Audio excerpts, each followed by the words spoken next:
tous les mecs de droite et d'extrême droite qui disent les larmes des gauchistes avec les mêmes larmes, les mecs qui boivent les larmes, etc. Oh frère, qu'est-ce que je te dis, il a gagné frère, tu vois comment lui sucer la bite aussi. 19h45 pétante, on va recevoir Mes Éric yeux Zemmour. sont secs, Éric Zemmour, mes yeux sont secs, ouais. Qui est notre invité spécial.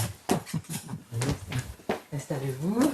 Bonsoir Christine. Bonsoir, installez-vous à côté, Bonsoir. à côté de Marc. Bonsoir. Avec Marc. Attends, elle s'est levée pour le saluer. Tu te fous de ma gueule.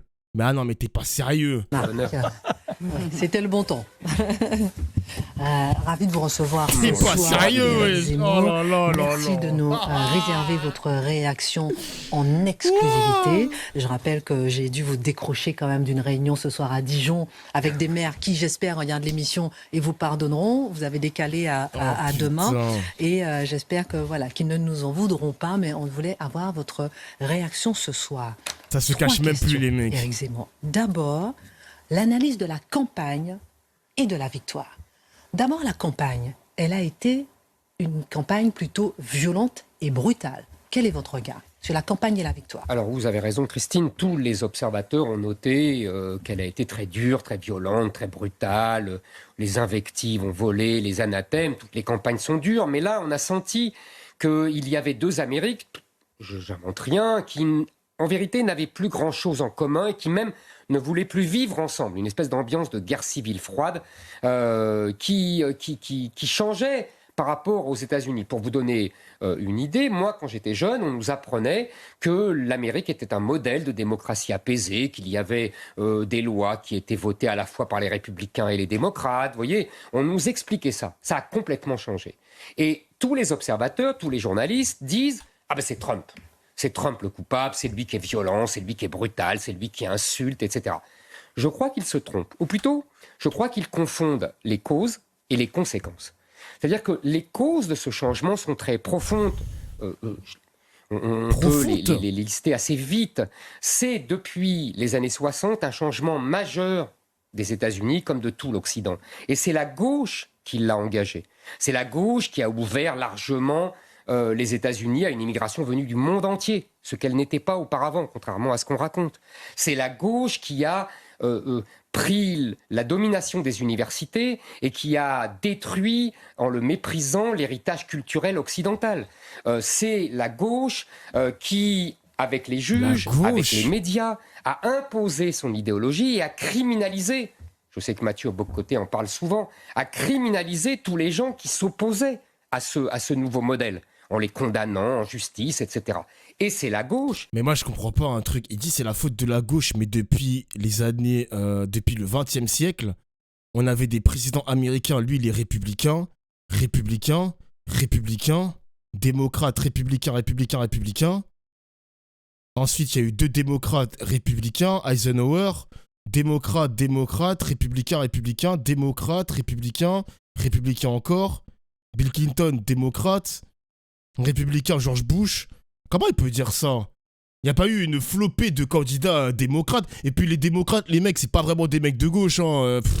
Ils ont un programme socialiste, on va dire, social-démocratie dans leur programme, mais c'est pas une idéologie profondément à gauche. Hein. Mais qu'est-ce qu'il raconte, Éric Zemmour? Mais il dit n'importe quoi, wesh. Heureusement que je suis allé vérifier, les mecs. Hein. Parce que moi, j'ai jamais su... il y a eu combien de républicains versus démocrates? Il y a eu pas mal de républicains qui se sont succédés, pardon. Hein. Qu'est-ce qu'il dit, wesh? Qui, dans les années 90, avec Bill Clinton, a façonné la mondialisation en faisant entrer la Chine dans l'OMC, qui est devenu l'atelier du monde, comme on dit, avec les conséquences inéluctables pour tout l'Occident, c'est-à-dire désindustrialisation et donc chômage de masse. Tout ça a entraîné la violence. Face à toute cette évolution... Tout ça a entraîné la violence. Non, toute cette évolution, la droite s'est soumise pendant des années. Et puis un jour, elle s'est révoltée. Elle a dit non à tout ce que je viens de décrire.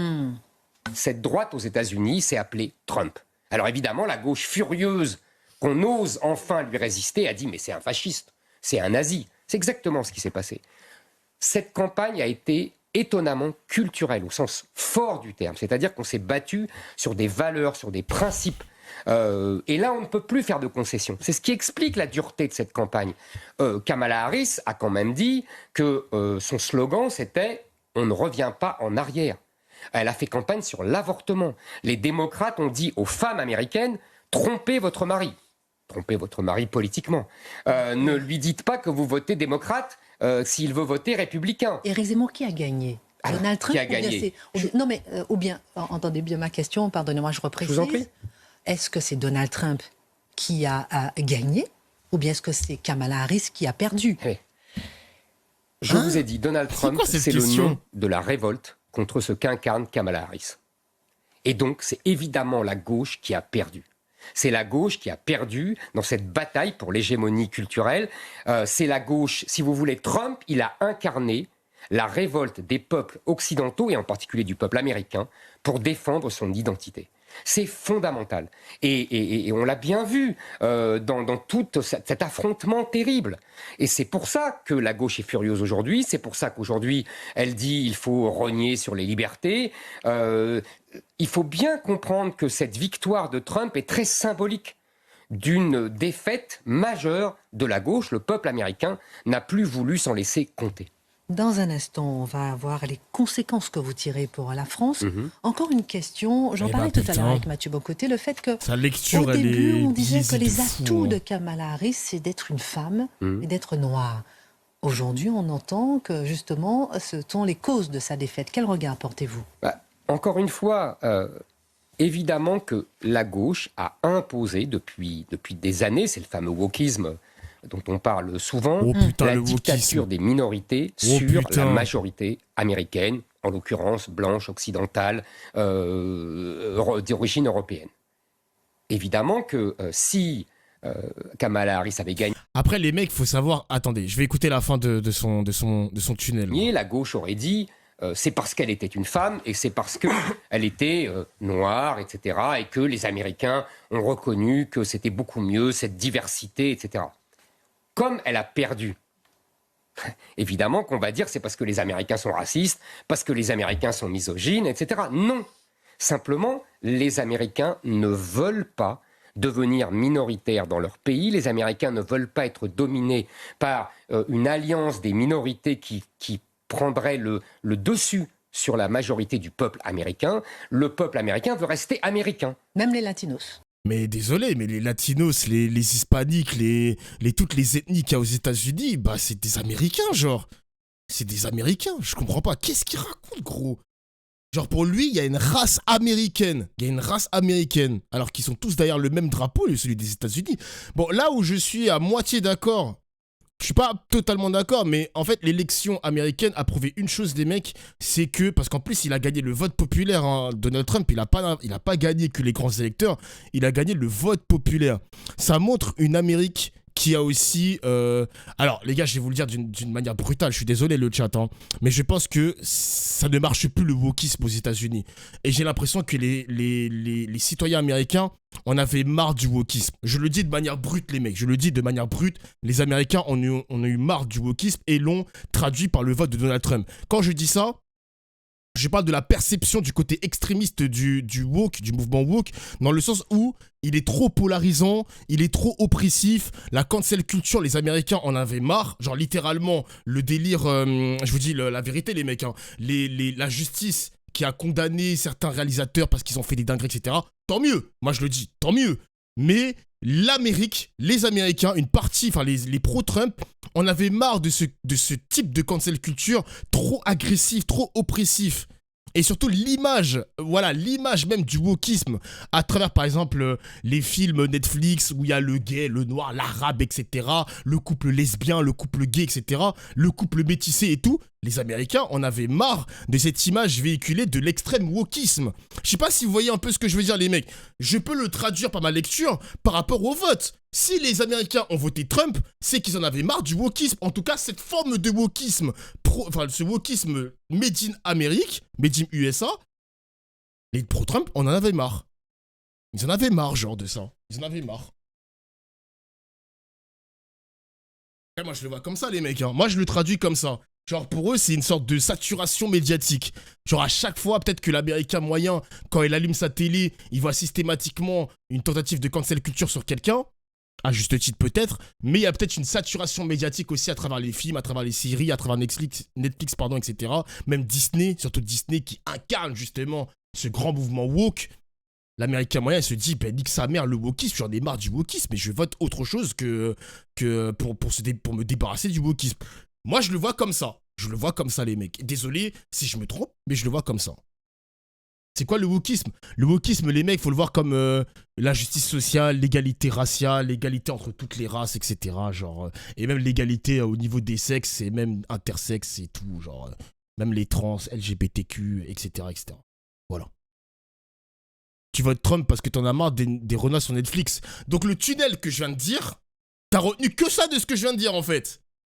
T'as retenu que ça de ce que je viens de dire. L'américain moyen a voté Trump parce qu'il en a marre de voir des noirs sur Netflix. T'as retenu que ça, enculé. T'as retenu que ça. T'as retenu... Ça me fait mal au cœur. Ça me fait mal au cœur, putain. T'as retenu que ça, putain. Mais, vous savez, c'était très intéressant parce qu'à un moment, Barack Obama a compris, parce que c'est sans doute le plus intelligent et c'était le seul qui pouvait sauver la campagne de Kamala Harris, il a compris ce qui se passait. Quand Kamala Harris a fait campagne, une campagne genrée, on dirait, comme on dit aujourd'hui, c'est-à-dire en poussant les femmes contre les hommes, les jeunes noirs américains, les jeunes latinos américains, ils n'ont pas envie de suivre le modèle d'homme déconstruit californien. Ils sont plus proches du modèle viril présenté par Trump et exalté par Trump que du modèle de la Californie. Quand il parle de viril, il parle de masculinisme, un truc comme ça, là. Le mouvement mascu, genre les gros mascus comme le mec avec ses gros bras, l'extrême droite, là. Le mec avec son cigare. Le français qui est parti au Texas, là. Vous voyez, du wokisme. Et donc, évidemment, qu'il y a des jeunes noirs et des jeunes latinos qui ont voté Trump parce qu'ils ne voulaient pas voter pour ce modèle de société. Je vous dis, c'était un combat autour des valeurs. Chacun défendait sa conception du monde, des hommes, des femmes, de la famille. Donc c'était un combat très dur. Ils avaient fait une représentation de ça, le masculinisme. Ils avaient mis il y avait le département de la santé américain où ils ont mis une femme trans. Je crois que c'était une femme trans.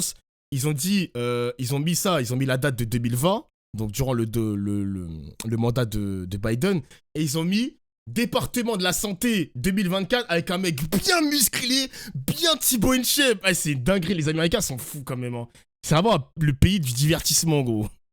Et la gauche a perdu. Ah là là là là là. Beaucoup de questions, peu de temps. Autre question, et c'est qui nous intéresse beaucoup ce soir. Quelles leçons en tirez pour nous en France? Quelles leçons vous tirez pour la France? Écoutez, d'abord, je dirais, en politique, on n'est jamais mort. Vieux slogan. Mais enfin, moi, comme disait Coluche, et en plus, ça m'arrange. C'est-à-dire que François Hollande peut se représenter. Mort, ce bâtard. Voilà, exactement. Vous savez, Trump était donné mort. Oui. Les journalistes du monde entier buvaient du champagne sur sa tombe. Vous voyez, donc ça, c'est la première leçon. La deuxième leçon, c'est qu'on peut gagner contre tout le système médiatique. Ou presque tous le système médiatique, puisque il y avait quand même l'alliance avec Twitter d'Elon Musk, on va en parler, et Fox News, la chaîne, évidemment... Attends, il a dit fake news. Il a dit fake news, là. Qui vous ressemble aux États-Unis. Mais qui n'a rien à voir, quand même. Hein. Bien sûr. On mais a je veux dire, une obligation de temps de parole. Non, mais bien sûr, c'est pas le même système du tout. Pour le rappeler. Troisième leçon que je tire. On peut gagner contre tout le système en ne renonçant pas à ses idées, en défendant ses convictions, en ne cédant pas à la dédiabolisation et à la respectabilisation. Trump n'a jamais cédé. D'ailleurs, c'est ce qu'il m'avait dit. Vous savez, quand je l'avais eu au téléphone pendant la campagne... Ils ont parlé ensemble, ils parlent anglais, Eric Zemmour. 2022. Non, je ne l'ai pas eu là, pendant la campagne de 2022. Vous allez l'appeler demain? Non. Non, mais je sais pas, je vous demande. Non, pas du tout. Je l'ai dit, quand on l'avait eu au téléphone en 2022, il m'avait dit, surtout, ne changez pas, ne cédez pas. Je crois que j'ai suivi à peu près son conseil. Et lui prouve qu'on peut gagner sans dédiabolisation, sans se soumettre aux médias, en parlant au peuple, et non pas pour faire plaisir à France Inter ou BFM. Mais c'est une dinguerie, mais le culot du mec, toute la presse française est pro Marine Le Pen ou extrême droite identitaire ou je ne sais pas quoi, nationalisme, mais le mec me fait croire que le système l'emmerde. Le système médiatique emmerde Eric Zemmour, mais tu te fous de ma gueule, mais quel culot quand même! Quatrième leçon, pour la France. Il nous dit, bon maintenant il va falloir être adulte, il va falloir vous défendre, il va falloir financer votre armée. Moi, je trouve ça très bien. Pendant la campagne présidentielle, j'avais parlé du devoir de puissance de la France. Je pense qu'effectivement, il faut investir dans notre défense, il faut investir dans notre armée, il faut arrêter de nous cacher dans les jupes de l'Amérique. Il faut absolument... De l'OTAN il faut absolument avoir sa propre défense. Ça vaut pour la France, ça vaut pour l'Europe. Et là, ça pose une question, parce que j'ai vu qu'Emmanuel Macron immédiatement dit « ça légitime la défense européenne ». Très bien. Mais qui est pour la défense européenne ? Et comment fait-on la défense européenne ? C'est en se soumettant à Mme von der Leyen ? Non. Il faut poser la question aux Allemands.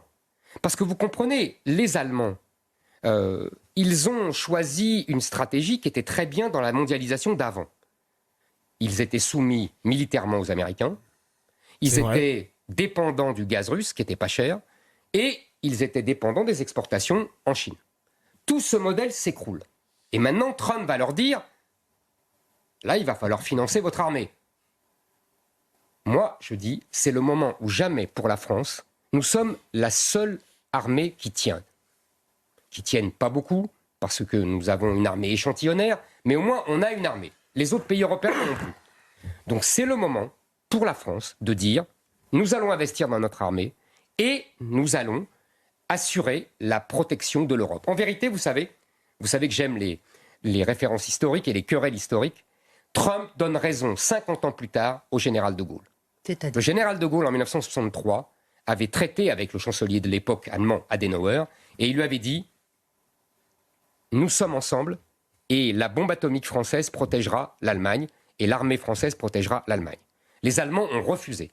Ils ont préféré être sous la domination américaine et la protection américaine. 50 ans plus tard, les Allemands devront choisir. Est-ce qu'ils continuent à vouloir être sous la protection américaine qui n'en veut plus, ou est-ce qu'ils acceptent enfin de venir avec nous et de vraiment former une défense européenne, ce qui veut dire par exemple acheter des avions français, des Rafales, et non pas des F-35. Enfin, c'est une vieille querelle. Donc je pense que les leçons sont très importantes. Je pense que pour la France, tout cela est... Mais tu vois, quand Trump, il a une politique... je sais pas si on peut dire qu'il veut isoler les Américains, mais il veut plus penser aux Américains. Du souverainisme en quelque sorte. Mais moi, je vous le dis, les mecs, en France, faut peut-être... Donald Trump, il a ouvert... Quand il parle d'âge d'or, il a peut-être ouvert aussi l'âge d'or d'une nouvelle manière de penser politique, mais au niveau français, les mecs. Une nouvelle manière aussi de s'exprimer dans les médias, une nouvelle manière aussi de penser et de ne pas à chaque fois dire que c'est la faute de l'OQTF, c'est la faute du noir de cité, etc. Il y a une nouvelle manière de penser politique et j'ai l'impression que Trump, il a ouvert la grande vague de la piraterie, frère. C'est Roger. Mais oui, mais quand tu écoutes les discours de Trump qui te disent « démerdez-vous », on va pas tout le temps financer l'OTAN, on va pas faire ci, on va pas faire ça, on va penser uniquement aux Américains. Il a ouvert la porte à une nouvelle manière de penser la politique. Et Mélenchon, la gauche, etc., et même la droite, parce que vas-y, il faut parler de tous les chiquets politiques, ils doivent amorcer ce pas-là et ils doivent parler aux abstentionnistes aussi, les mecs. Faut convaincre les abstentionnistes d'aller voter, tout simplement. Il a instauré une nouvelle méta, exactement. Il a instauré une nouvelle méta. On est vraiment dans One Piece, les mecs.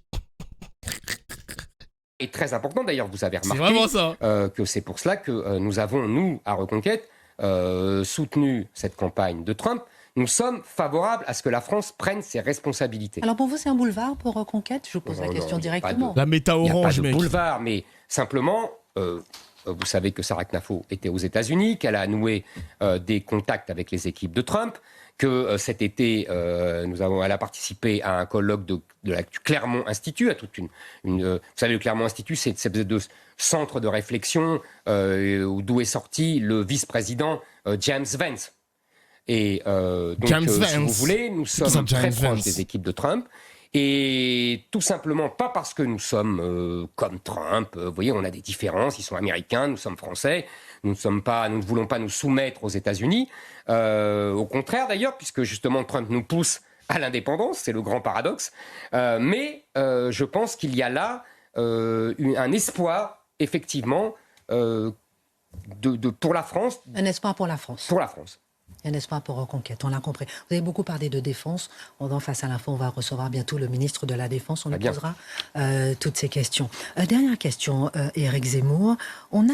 Certains ont remarqué sur les réseaux sociaux une certaine différence de tonalité de félicitations entre Marine Le Pen et vous. Alors, on n'est pas là pour jeter de l'huile sur le feu ni quoi que ce soit, mais essayez de comprendre. Quel regard portez-vous sur Reconquête, les félicitations de Marine Le Pen par rapport à Donald Trump, que certains jugent timide? Bien sûr, moi aussi, bien sûr, j'ai remarqué. J'ai remarqué d'ailleurs aussi que beaucoup de gens y voient le reflet et l'effet vous savez, en 2016, quand Marine Le Pen a fait le pied de grue en bas de la Trump Tower et que le président Trump lui a mis un vent, comme disent les jeunes, et qu'il ne l'a jamais reçu. Stanislas Rigaud aussi, c'est vrai. C'est une mauvaise explication. Ah oui ? Oui. Je pense que la différence, c'est que Trump de 2016 n'est pas Trump de 2024. Je m'explique très vite. Trump de 2016 incarnait la révolte contre la mondialisation et contre ses effets délétères. Immigration de masse et chômage à cause de la désindustrialisation. C'était dans la lignée du Brexit. Madame Le Pen était tout à fait dans cette ligne idéologique. C'est la campagne qu'elle a menée en 2017 contre la mondialisation. Donc elle soutenait vivement Donald Trump. En 2024, je vous l'ai dit tout à l'heure, Trump n'incarne plus cela. D'ailleurs, la mondialisation a du plomb dans l'aile. Vous savez, aujourd'hui, quand vous avez des taxes de 100% sur les produits chinois pour rentrer aux États-Unis, quand même la Commission européenne met des taxes sur les voitures électriques chinoises, quand toutes les industries se recomposent autour de grandes zones régionales, on ne peut plus parler de mondialisation. Donc il n'y a plus cela. Et d'ailleurs, les programmes économiques entre les républicains et les démocrates se ressemblaient beaucoup sur le plan économique, et ils étaient aussi protectionnistes l'un que l'autre. Non, la différence, c'est que le Trump 2024, je vous l'ai dit, avec son vice-président James Vance, de 2016. N'est pas celui de 2016. Donc c'est Donald Trump qui a changé. Il appelle James Vance. C'est une campagne pour l'identité des peuples occidentaux. Poutine, il vient de faire une déclaration, il parle de formation d'un nouvel ordre mondial. Après, ça commence par le BRICS aussi, les mecs. Le BRICS, en quelque sorte, ça concurrence un peu l'Occident, quoi. Pour la défense de cette identité. Et là, Marine Le Pen n'est pas sur cette ligne. C'est un de mes désaccords majeurs avec elle. Donc, évidemment qu'elle n'est pas sur la ligne de Donald Trump 2024. C'est pour cela, d'ailleurs, qu'elle a interdit à ses équipes de dire le bien qu'ils pensaient éventuellement de Donald Trump. Alors que moi, j'ai encouragé, je vous l'ai dit, Sarah Knafo à aller aux États-Unis. Je vous ai dit, je l'ai encouragé à nouer des contacts avec les équipes Trump, à nouer des contacts intellectuels. Je suis moi-même allé en Californie et j'ai noué des contacts avec de nombreux cadres de l'équipe Trump, avec des intellectuels américains républicains. J'ai pu voir d'ailleurs à quel point nos problématiques sont les mêmes.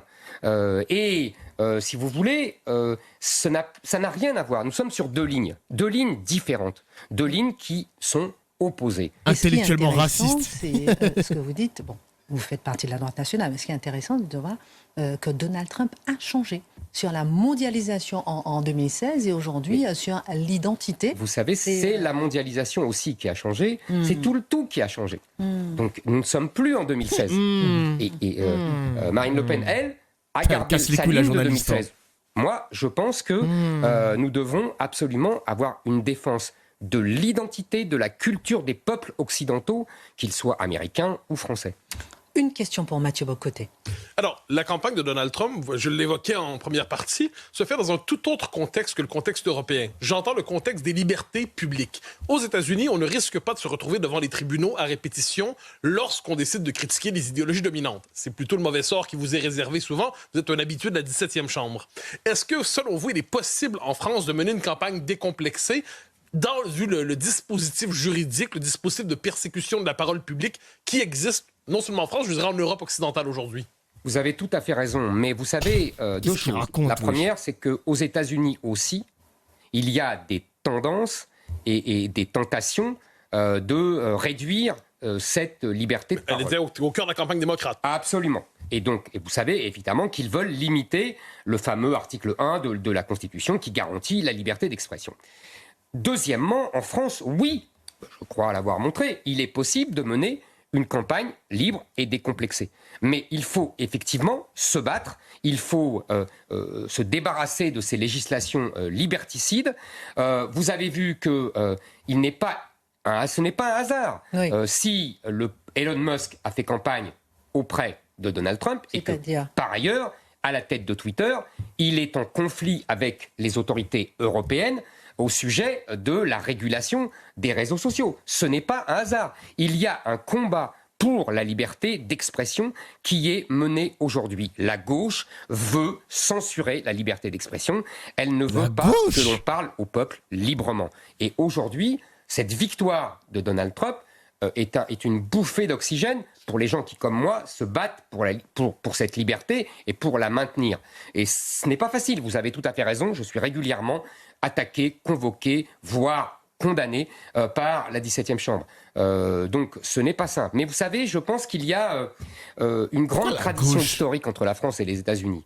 À chaque fois que les États-Unis prennent un grand mouvement historique, prennent une révolution, la France suit.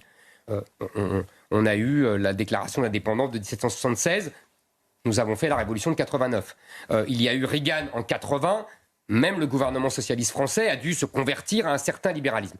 Je suis sûr, et vraiment, que cette victoire d'une ligne de défense de l'identité des peuples occidentaux aura des suites en France, et en tout cas, vous pouvez compter sur moi pour mener ce combat. Mais moi, ce qui me fume, c'est qu'il a moins de buzz que Bardella. Il pense qu'il va rentrer dans cette vague de la piraterie sur qui sera le président pour aller représenter le peuple français, etc.